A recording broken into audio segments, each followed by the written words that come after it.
Hi అండి. ఇంకా ఈరోజైతే నేను పెళ్ళికి రెడీ అవుతున్నానండి. హడావిడిగా పొద్దున్నే మనకి ఎన్నో పనులు పూర్తి చేసేసుకొని రెడీ అయ్యి ఇంటి నుంచి వెళ్ళిపోవాలి కదా! అయితే చాలామంది ఏంటంటే ఇట్లా మీరు పెట్టుకునేటువంటి కమ్మలు ఎక్కడ తీసుకున్నారు? ముత్యాల దండ ఎక్కడ తీసుకున్నారు? అని అడుగుతూ ఉన్నారండి. ఈ కమ్మలు వచ్చేసి అన్సర్ జ్యువెల్లర్స్‌లో తీసుకున్నాను. అలాగే ముత్యాల దండ కూడా అన్సర్ జ్యువెల్లర్స్‌లోనే తీసుకున్నానండి. అయితే కమ్మలు మాత్రం నేను ఎగ్జిబిషన్‌లో తీసుకున్నాననమాట. కాబట్టి నేను మళ్ళీ మీకు గుర్తు చేస్తూ ఉన్నాను. అలాగే పెళ్ళిళ్ళు వస్తున్నాయి కదా! షాపింగ్‌కి ఎక్కడికి వెళ్తున్నారు? అయితే డైమండ్‌లో బ్రైడల్ కలెక్షన్ చూడాలనుకుంటున్నారా? అలాగే చిన్న చిన్న నల్లపూసల డైమండ్ చూడాలనుకుంటున్నారా?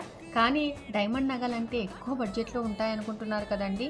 మనకు తగ్గట్టుగా మన బడ్జెట్‌లో స్టార్టింగ్ నుంచి 5,000 నుండి లక్షలలో ఉన్నాయన్నమాట. కాబట్టి ఇంకేంటి మరి ఈ ఎగ్జిబిషన్ మన కోసమేనండి. మరి ఎప్పుడు అనుకుంటున్నారు? రేపేనండి డేట్. సేవ్ చేసేసుకోండి. 11, 12, 13 అక్టోబర్ 2025 సౌజన్య ఫంక్షన్ హాల్ నంద్యాల. నేను వస్తున్నాను. మీరు రండి. మంచి మంచి ఆఫర్స్ ఉన్నాయి. Thank you.